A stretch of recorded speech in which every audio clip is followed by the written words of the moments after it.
Boris Kukulev and his wife, Kaleria, are artists from the village of Palekh in Russia. Before the revolution, Palekh was known for icon painting. During Soviet times, the painters turned to fairy tale characters. And on April 12, 1961, one fairy tale miraculously came true.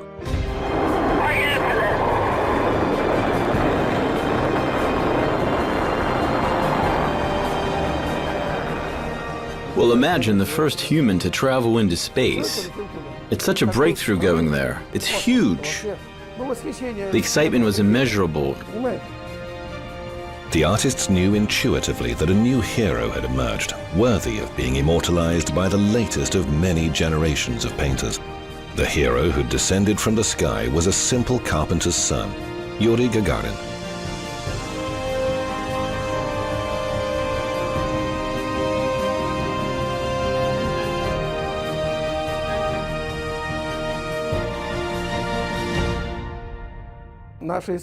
Icon painting paved the way for the future development of the art in Palekh.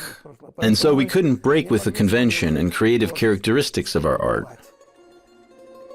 This comes from the heart, you know. I've never even seen him in person. For me, this is the image of a hero.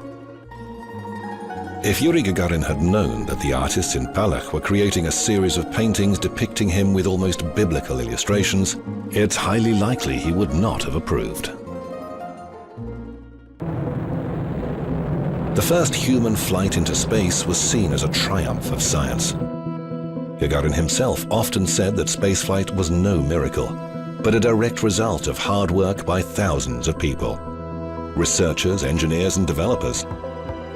He was simply lucky to have been chosen from 12 other worthy candidates.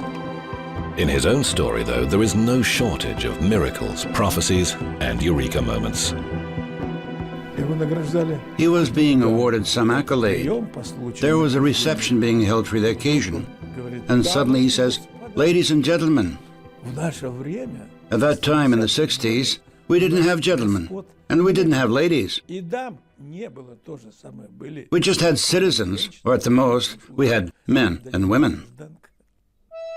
And anyway, I know where he comes from. I know the village of Klushina. I know that place. He was born to an ordinary family, in a small house, in a remote village.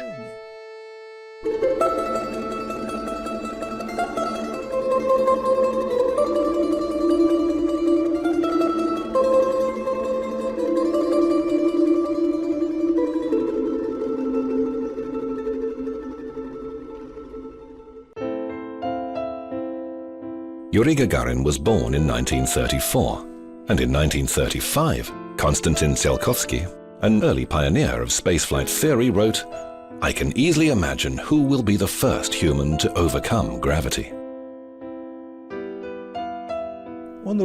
He's Russian. He's a citizen of the Soviet Union, most probably a pilot by profession. I can imagine his honest Russian face, his sharp blue eyes. That's what Tsiolkovsky published in 1935. Interestingly, he published it when Yuri Gagarin was just 1 year old. And when Yuri was just 7 years old, war broke out. The Soviet army was retreating and the Nazis entered the village of Klushina without striking a blow. Civilians were forced out of their homes. The Gagarin family had to live in a field dugout for 2 years. The Germans' field kitchen was close to them in the courtyard. When the Germans had finished serving the soldiers and everything was quiet, we used to go to the dump where they threw away their waste. We'd look through their rubbish to find a slice of sausage or a chunk of bread that they'd thrown away.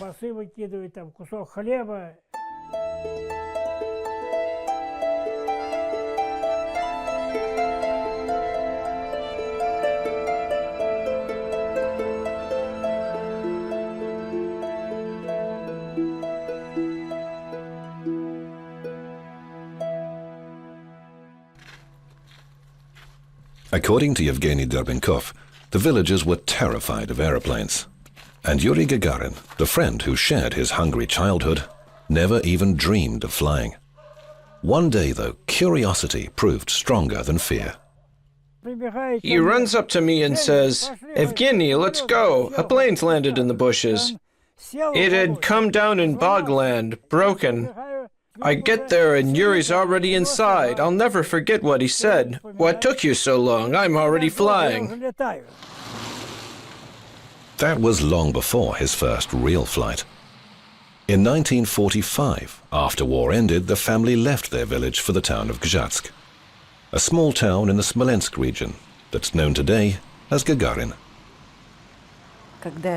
When in 1946 or 47, Yuri and his brother were going home from school, they encountered wolves in the central square. There's a statue of Gagarin there now.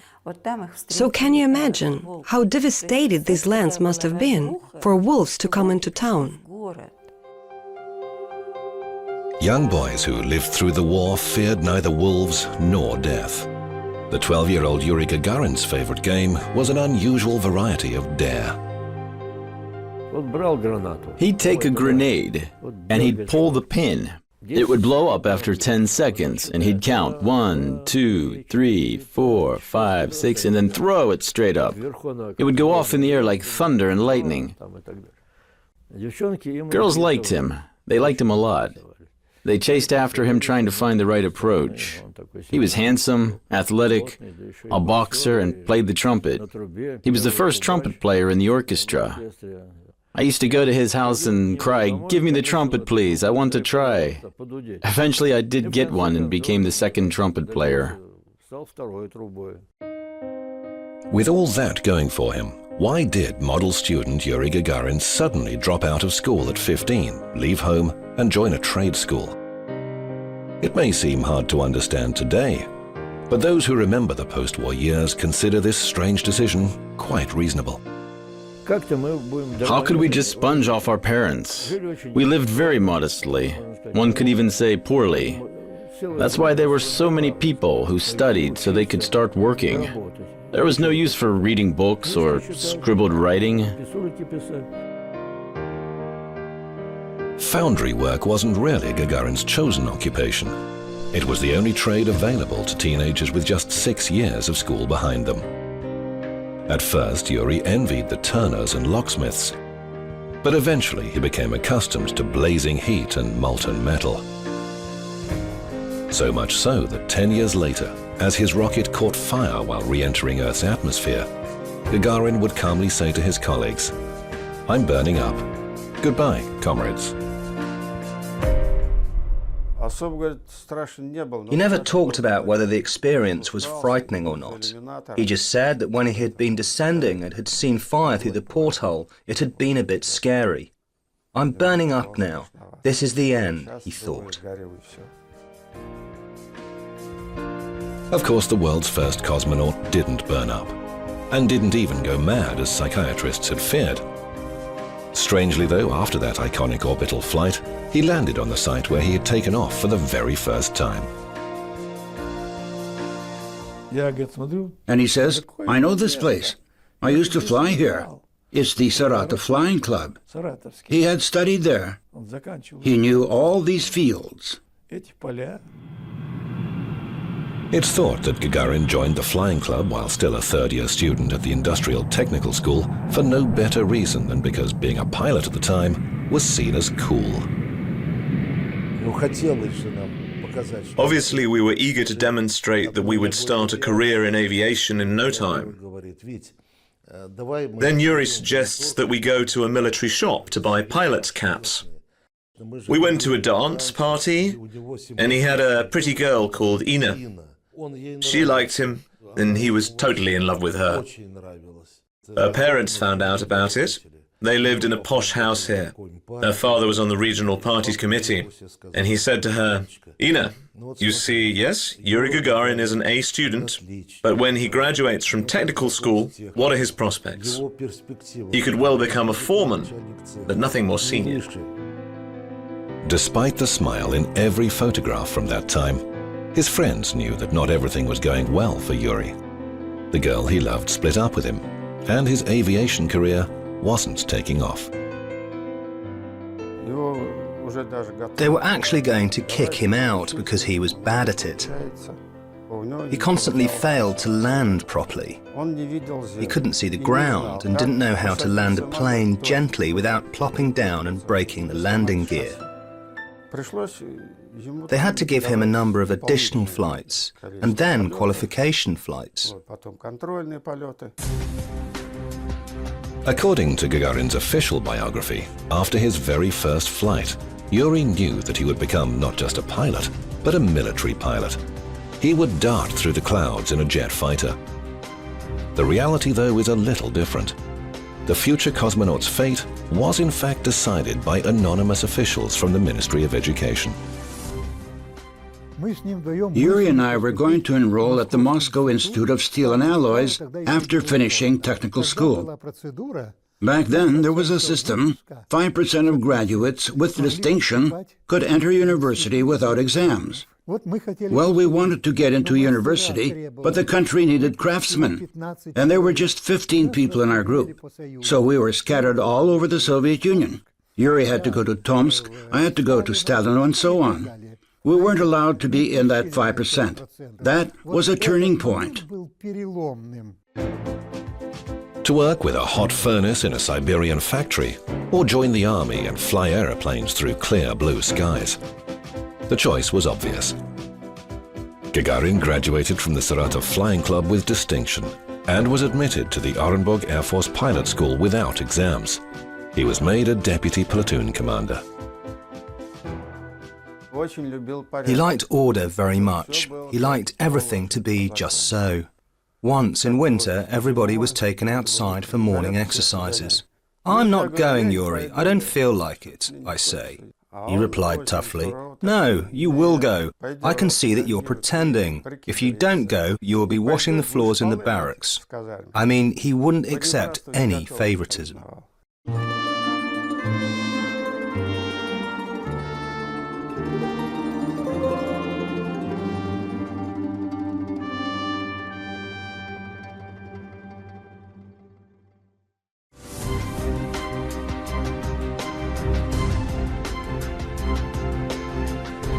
The Gagarin smile. It's hard to imagine that the first ever cosmonaut could be strict. It's even harder to believe that there were people who hated him. Nevertheless, 4 years prior to the flight, his fellow students at the pilot school thought he needed a lesson. The guys there liked to go absent without leave. And he, being deputy commander, started warning them. "Guys, if you go AWOL again, I'll inform the administration." They didn't like that, and they gave him a blanket party. They flung a big sack over his head and started throwing punches. 3 of the trainees who'd assaulted Gagarin were expelled, but he later confessed to his friends that he had deserved the treatment. He said, "Victor, you know I was young, and I shouldn't have raised the issue with the guys. I should have just pretended not to notice. But you know, I just couldn't do it that way." This footage was taken in 1962 in Japan, a year after the landing. By then, Gagarin had no enemies. The whole planet seemed to adore him, and millions of women were jealous of one modest and bespectacled brunette, his wife Valentina. But why her? Many people wanted to know how she had captured the handsome hero's heart. The answer is simple. When they first met on a dance floor in Orenburg, Valentina rejected the attentions of trainee pilot Gagarin. She was the one who didn't fall for him. Gagarin, though, refused to give up. The more difficult and inaccessible the goal, the more driven and motivated he was to achieve it. Well, she was a pretty and slim girl. He met her on the same day that I met her. I liked her a lot too, Valentina. I wanted to swipe her away from him, but I failed. He basically met her, got attached to her, and he never let her go after that.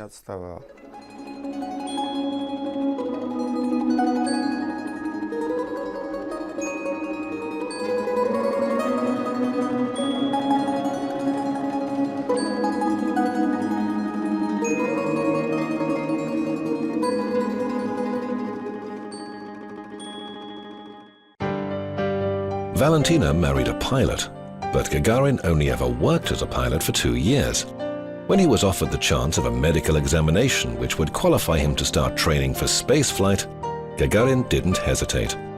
He was inevitably attracted to the idea. The more inaccessible the goal, the more driven and motivated he became. The most difficult part was the endurance test in a hyperbaric chamber at an altitude of 14,000 meters with just an oxygen mask.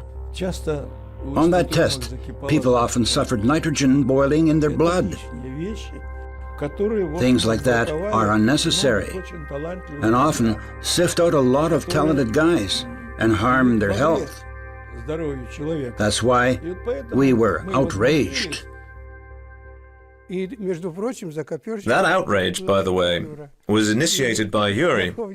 And I remember when the head doctor found out about it, he spoke to Gagarin and warned him, "I'll expel you." There was this fellow, Dr. Yazdowski, who said, "You know the difference between you and the dogs? They're silent, and all you do is bark." In the history of space exploration, there were 2 famous dogs that survived and returned to Earth alive. Their names are legendary, Belka and Strelka. But there was also Laika, sent into orbit in a satellite capsule with no chance of survival. There were Lisichka and Chaika, who died after their rocket exploded on the launch pad. Every member of the first group of cosmonauts was aware that the same could happen to them. Their chances of survival were slim. But in spite of the risk, everyone wanted to be the first. And the final decision rested largely with chief spacecraft designer Sergei Korolev. It was October 1960 when we first met Mr. Korolev. He spoke to Gagarin first and asked where he lived, where he served, and about his family. Then he went through the rest from A to Z. There was Anikiev, Bykovsky, Valinov. So at that very moment after we left, I said, "He's the first candidate."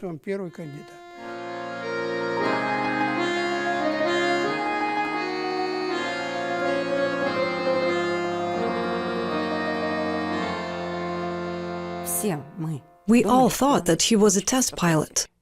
But on April 12, when we found out that he was in fact in cosmonaut training, it was like a thunderbolt. We had never even suspected it.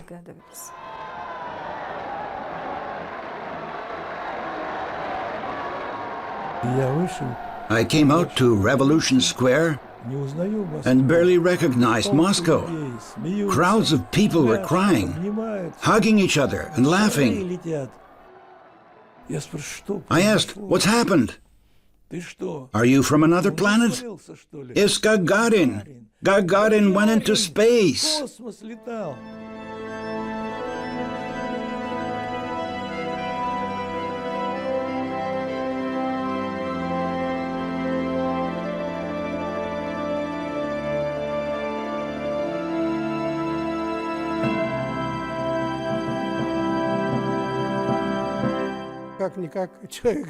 After all, a human had descended from heaven. Not from a height of 22 to 24 kilometers. People had already gone that high. But from there, from the gods.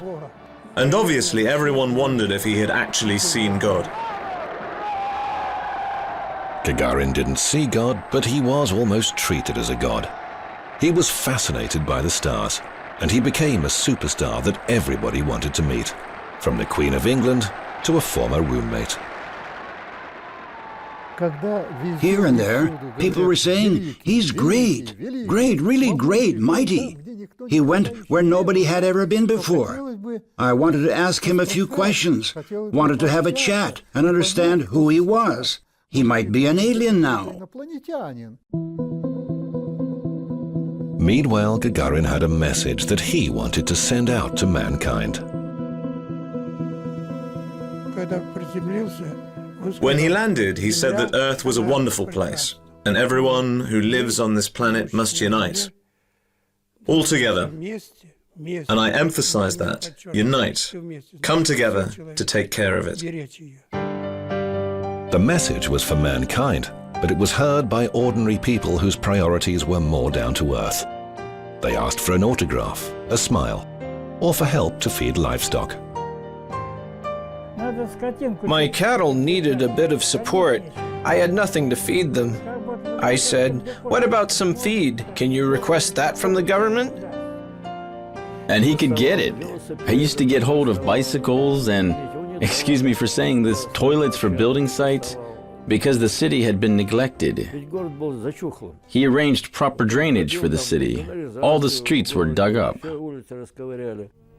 В родной город Гжатск приехал Юрий Гагарин. Everyone had plenty of questions for him. I mean, we constantly had visitors. When he came over, our house was always full of guests. Some needed help with rent, others needed assistance getting into hospital. He could come here and barely manage to talk to anybody. When he got a call from Moscow, he immediately went back there. After the flight, he belonged neither to himself nor to his family. I mean, not his wife and kids, and not us. Сейчас, правда, приходится мне очень много работать. И если до выполнения, до совершения космического полета был строго определен распорядок дня, то сейчас часто получается, что этот распорядок дня получается очень растянутым. Приходится в сутки работать не по 7, не по 8 часов, а по 12, по 15 и больше. In this rare footage, the cosmonaut is seen with his wife and 2 daughters. It seems the very image of a peaceful and harmonious life. But they're not alone. A documentary crew is filming for a historical record. He didn't need it. The country did. He was a sort of symbol. They'd bring him along to meet this person, to go there or somewhere else. He was exhausted. That's what he said. Мои самые большие планы, самые заветные мечта — это еще раз, если позволит и здоровье, и, так сказать, мои способности, деловые качества, и не раз побывать в космическом пространстве, слетать туда, посмотреть побольше, слетать на другие планеты. Но я, конечно, понимаю, что до тех пор, пока мои друзья туда не слетают, меня не пустят. Но когда подойдет моя очередь, очевидно, я с большим удовольствием слетаю еще раз. He liked to live it up, you know. When he visited his parents in Gazhatsk, he drove a Renault. He raced in this car like crazy. I went with him once and never did it again.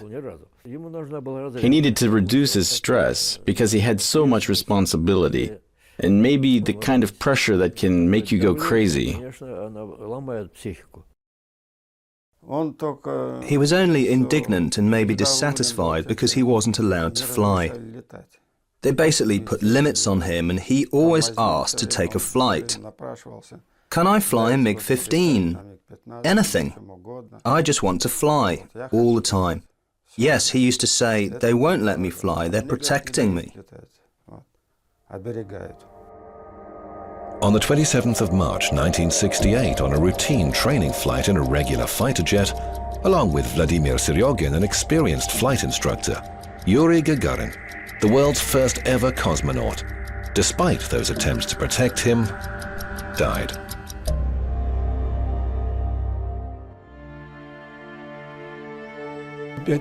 And you start to think, but why Gagarin? What's the reason? Because there were others there. At that time, I was parachute jumping there too. Why has something not happened to us, but happened to him, of all people? What a ridiculous turn of events. That was wrong. It was wrong. They made a mistake there, particularly against Gagarin. Not long before that fatal day, 33-year-old Yuri Gagarin said, "It seems that I will never die." He was signing his gypsum copy of a statue created by sculptor Grigory Postnikov. When at the funeral he says to me, "Lucky Yuri," I say, "What do you mean, Grigory?" He will remain in people's minds like Jesus Christ, who died at the same age. And so he will be forever young. That's what Postnikov said. And I answered, "You know, it would be right if he had lived to the age of Moses. That would be right."